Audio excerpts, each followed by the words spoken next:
welcome again. I think season 3 is going to be as long as season 1. Because what? What episode is this again? Welcome to My Life Continues Everyday podcast. I am Amanda Elo. Let us go on a break and return and continue. Thank you. My life. My life will continue every day. My life continues every day. Well, my life continues every day. We move. My life continues every day with Amanda Elo. Hey, what's up, y'all? This is Cha from Capital FM in Nairobi, Kenya, and you're listening to My Life Continues Everyday podcast with Amanda Elo. Well, it's good to have you today, and Merry Christmas to you and a happy, happy New Year. I am delighted because it's one of my favorite times of the year. Have you given somebody something? Because that's what this period of the year is about, you know. You've heard about it in movies. People have shared it with you. Probably you're not convinced, or you think, I do not have enough to give anybody. And yes, if you're in Nigeria, I'm not painting Nigeria badly, but that's the truth. It's a bit tough here, more than a lot of places. And if you're in Nigeria, you probably are telling yourself, oh no, I'm the beggar. Nobody should beg me. I'm the beggar because at the moment I don't even have a lot. But I'm telling you this. You don't have to give just money. It could be kind words. I was speaking with my sisters, you know, and they were talking about the same thing. And, you know, one of us shared how almsgiving is way more than the monetary, you know, gift we've heard about. Monetary gift, like I would always say, is often held in high esteem, especially for people who do not have it, or even people who have it. I mean, they work themselves off just to make more money, you know, because it's a means of exchange, a very, very general global means of exchange per se. You know, it's something you can use to get something. And so that's why it is often, you know, talked about. Money, send money, give me money. We love it. With money, you could get the gift. With money, you could go somewhere else. With money, you could do whatever. With money, some sort of self-esteem is salvaged. Per se. But I promise you, that's not the only thing to give. You know this, but you did not think about it this way. So let me draw your thoughts to it. You can give kind words. It could be compliments. It could be encouragement. When a person posts a picture, let them know that this is beautiful. If it's not, find something beautiful about it to talk about. Or you could just go to their message box. It may not be met well. Just let them know these are the things you should add more to make this video even better. This is what I think you should do. Or, you know what? You could just pray for them. Pray for people. People do not think this is big enough, but I promise you, God made these people, so he knows more than you what they need at that point. So pray for them. They may not accept it. They may not even know you're praying for them. You don't even need to tell them you're praying for them. I'm just telling you the things you can give this Christmas because nobody is so poor they cannot give. And I'm telling you this. It could even be your voice. You could sing. You could talk. Like me now. I'm doing this podcast. And I know somebody during this holiday, this is going to be their go-to. And it's going to make them feel good. And probably they are chilling with a bottle of wine or Fanta or Zobo or something even cheaper, like water. And they're just listening to this podcast and they're so, you know, and it's giving them so much warmth. And that's a Merry Christmas gift. Okay, that's me trying to run away from giving something. But that's not true. Look, find a way to do something this Christmas. Okay, so I don't know what you're going through this Christmas, but I promise you, be thankful and you would see what would happen.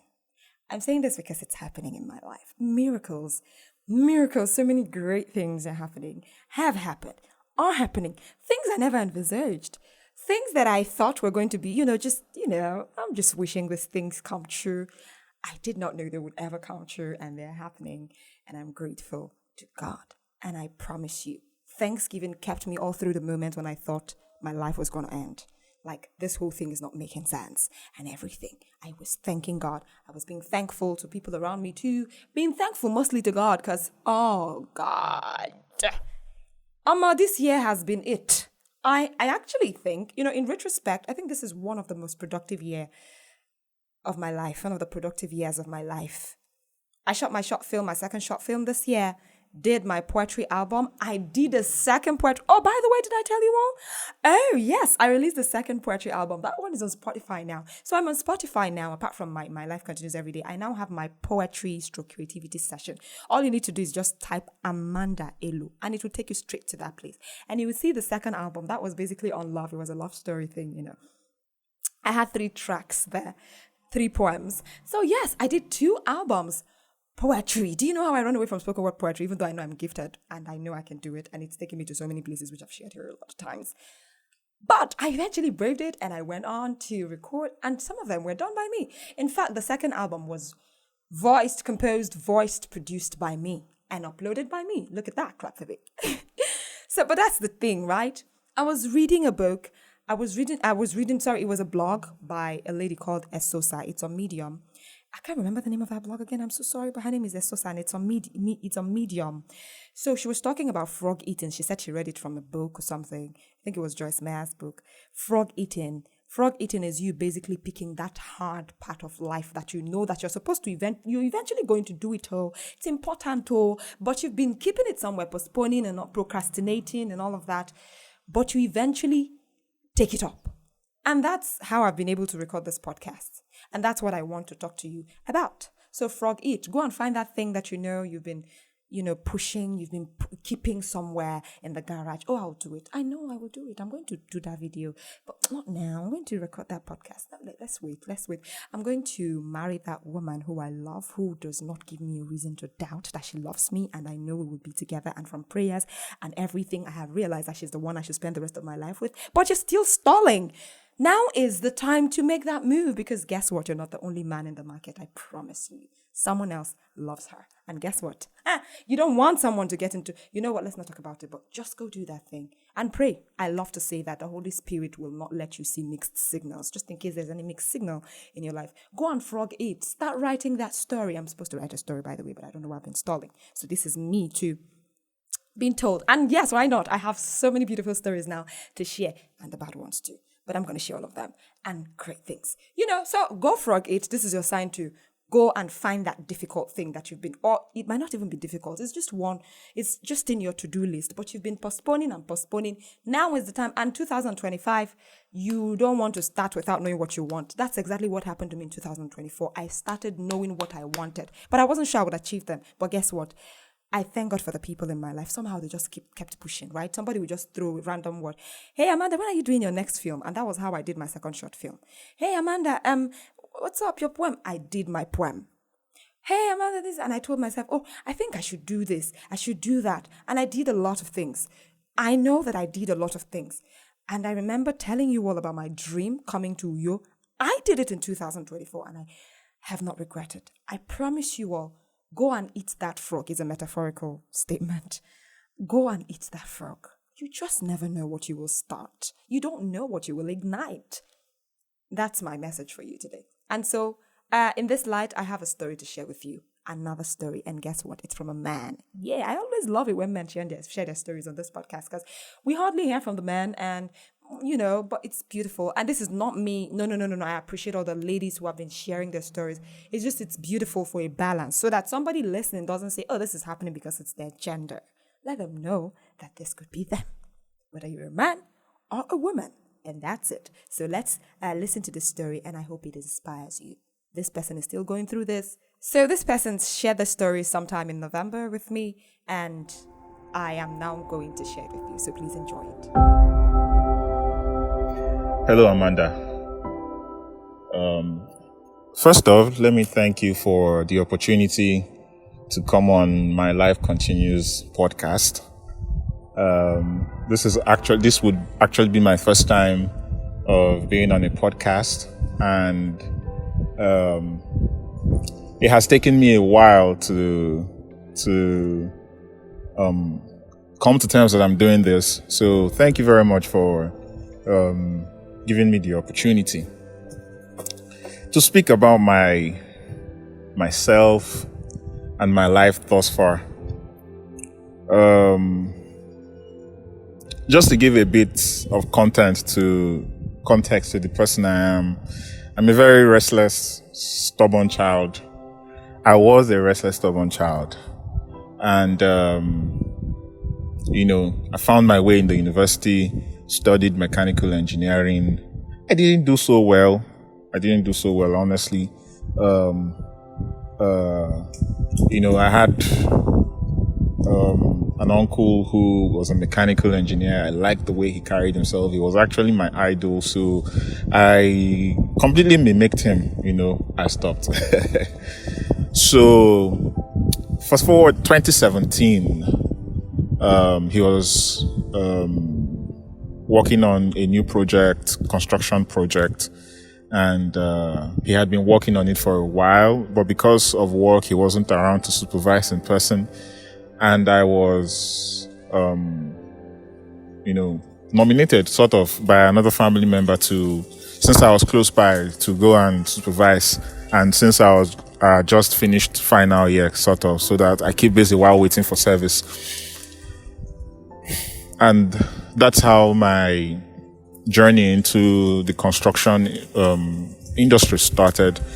It was challenging. It was difficult because the construction site is typically busy. It can actually be very busy, or it could be very dead. And you have to learn the sequencing, more like all the things you learned during your engineering courses. You started to see them in play. He was literally supervising from afar, and then I was implementing his instructions on site. So that was how that was running. That project ran from 2017 to 2019. I mean, we wrapped up completely 2020, but like 2019, I was managing his construction sites and all whatnot. 2020, COVID happened, nothing really happened. I was at home and everything, and I was thinking, how could I get busy? So I said, you know what? I want to do business because I didn't graduate with very good grades. So I already knew that, my opportunities searching for like a 9-to-5 was going to be limited, except if it was for a government job. And I honestly didn't want to, be employed, but I also understood the importance and value of working on employment, because it helps you learn, gain some professional experience kind of thing. So I was also open to it. And, I wandered through 2020, then 2021, I lost my mom, and, my life kind of like changed because I had a different perspective. The one person who, gave me unlimited support was no longer there. I felt alone in the world and I had to do it alone. And, that was the mindset I went into, continued life with. 2022, she died September, November, I buried her, just rested December.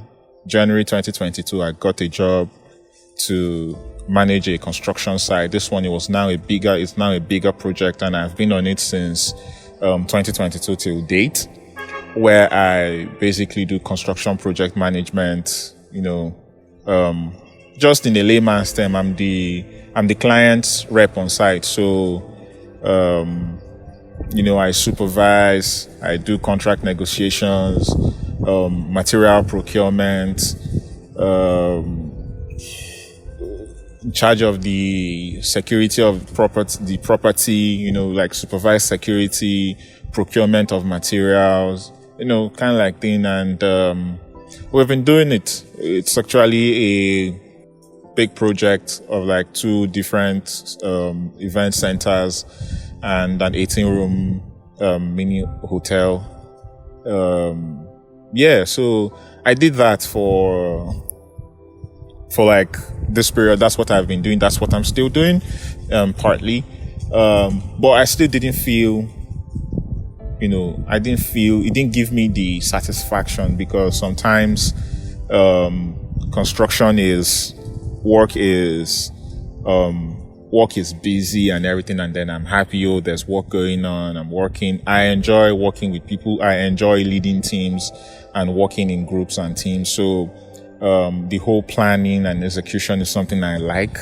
And so you can imagine when there's really no activity on site and all whatnot, it's just a very boring, very unfulfilling day. And, on those days, I'm just wondering, is this what I'm going to be doing? It's just sitting around idle like this.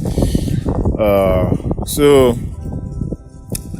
I kept on thinking. I said, I want to do my own business. I want to eventually go into the business of nurturing people and adding value however I could. So I looked at construction. I said, okay, since I'm doing construction, maybe I can do construction, and, I was just open to other things. 2024, I, was in conversation with a friend of mine. First, it was a relative who advised me to go register a company and just have it, look for contracts, talk to people. It's just one thing to have the portfolio. Then you never can tell what will happen. So February this year, I spoke to a lawyer friend who helped me, incorporated the business, registered it, I remember the day he sent me my certification of my CAC certificate. I felt like one Tony Elumelu, I said, aha, yes, we've started, and I felt very fulfilled, but it lived very shortly because now I had to figure out, what do you do? You now have a company. What do you do? It's not just enough to say I have a company. What are you doing? So I ran my head, breaking into the construction industry is not easy because it's a capital intensive industry. And sometimes when you tell people I'm a construction project manager, they really don't understand what that is. Like, do you build? So I go on, I build, I do this, and I saw that, kind of like it wasn't coming. There were small projects here and there, but because of the work I was doing, it was either going to conflict or I couldn't give it my all at the time. So then I was now in a conversation with a friend whom,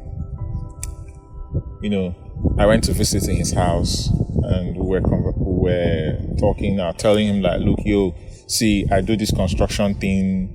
I sell cows, livestock. And he was like, yeah. Since you're already in the livestock industry, why don't you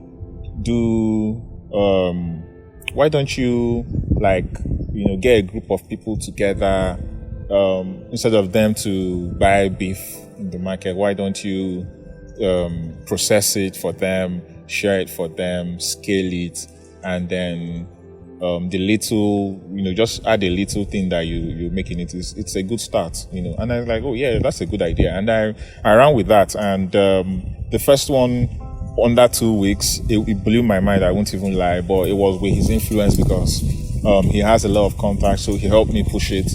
The second one, now I had to do it on my own, and it took a while.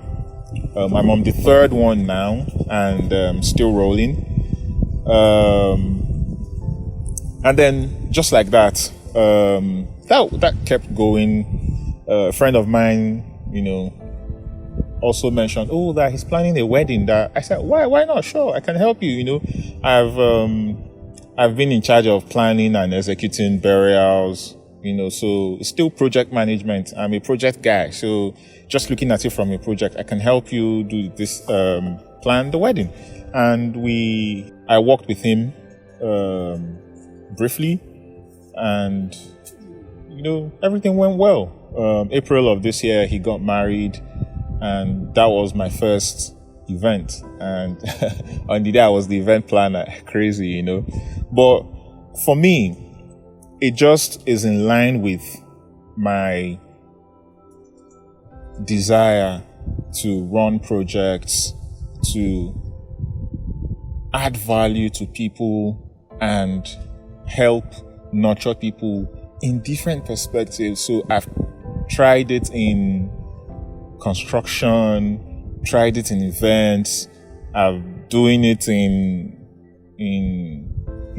beef sharing, I'm doing it in selling of livestock, even grill, one time a friend of mine called me up and said, yo, I'd like you to do ram suya for me. And I said, yeah, I can do that. Sure, why not?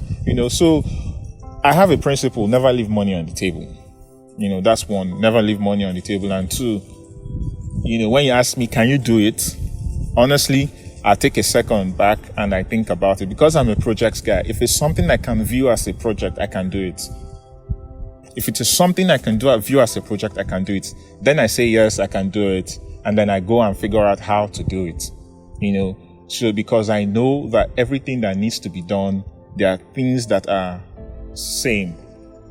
You have to plan, you have to organize, and you have to execute.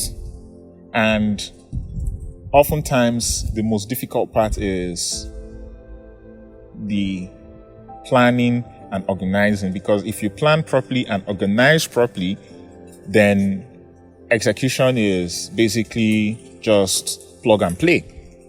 And then if there are any unforeseen circumstances, you have measures to curtail the risk.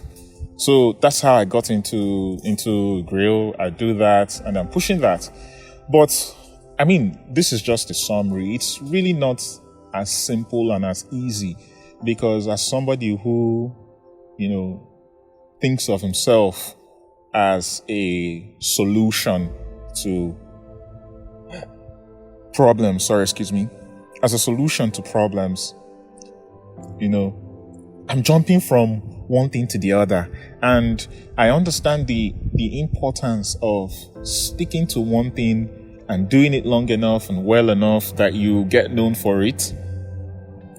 And that's the battle I'm fighting with myself internally, because the question is now, which one of them do you do?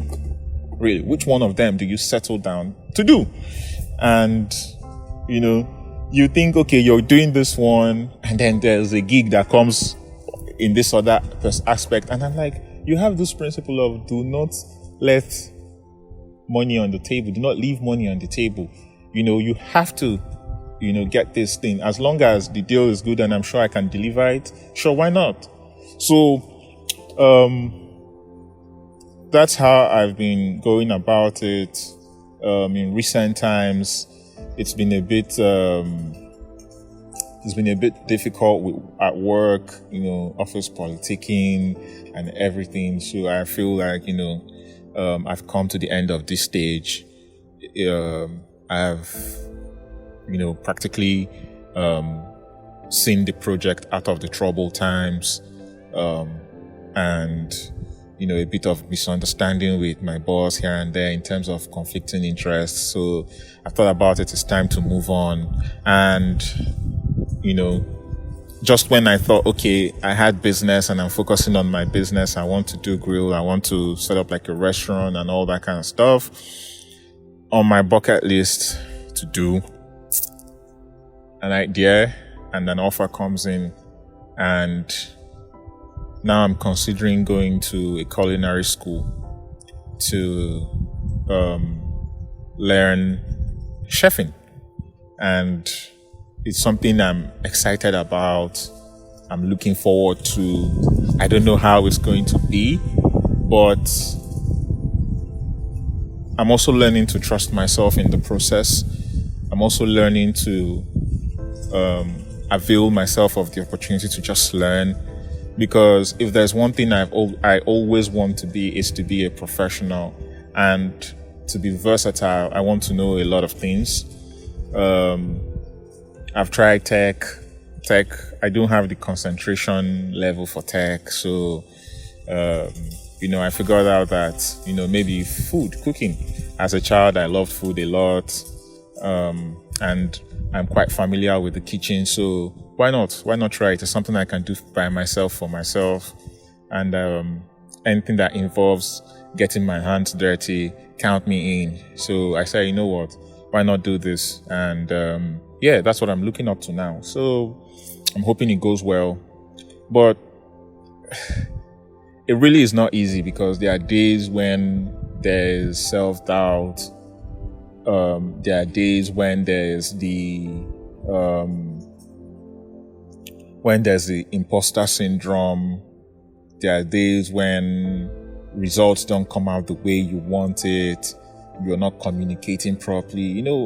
Oftentimes a lot of the challenges we have working with people is just communication issues.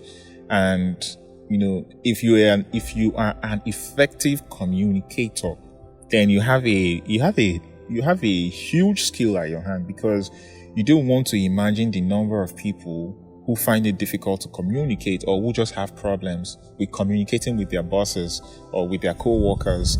And on this, with the experiences I've had so far, I would say one of the things I've learned is how to communicate. I'm still learning and still working on it, but I've improved from where I was. And, I've also learned to trust myself, and to believe in myself. And, that's something I would like to leave out there. I don't know who might be listening, but, you just have to believe in yourself. You have to trust yourself. And what's the worst that can happen? To me, I always say, the worst that can happen is a rejection, or it's a failed project. And if it fails, it's just, I'm happy that at least it failed. So now at least I know that this didn't work, and maybe I'll try another thing, but, until I hit that success that I'm looking forward to, really, I'll keep trying, I'll keep grinding, I'll keep pushing it, and I'll keep believing in myself, and my life continues every day. All right. Thank you so much for listening to that story. And thank you so much for sharing your story with me. I'm so happy you shared this story with me, with us, with this podcast community. I am trying my best to talk quickly before the generator comes on, but it is on. I'm sure a lot of people have listened, and this could be their story, and somebody will know that they're not alone. And I encourage everybody to know that it will get better. Everything would make sense eventually. Do not give up. I always say it's beginning to sound like it's sounding cliche, but it's the truth. It's happened, it's happening, and that's what this podcast is all about. So please do not give up. People have got stories to share. People are sharing stories, and guess what? Miracles have happened, testimonies have happened. If I tell you the number of persons who share their stories on this platform, who have now reached out to me to give me their miracles, but they've not voiced it, I keep telling them, if you have given us the sad stories, a painful one, and told us your life continues every day and gathered all the bravery and said it, please feel free to record another testimony so that people will know that it has gone well. So I'm not the only person who benefits from it, because the truth is, so many people who shared so many stories on this platform, especially the sad ones, the ones who are like, oh my God, did they come out of it? Like the person who was supposed to go to jail, he's fine now. He paid that debt, and in fact, an amazing thing is happening in his life. So sweet thing is happening in his life that, oh my God, I can't even shout. Somebody who once had anxiety problem, who talked on this platform, is getting married to the love of her life, whom this anxiety problem she had led her to. Somebody who was repeating, even after the university, had to come back and stay extra years and years and years and years, and shared her story on this platform. She's better now. She's serving the nation, and very soon she'll be done. Things are getting better for her.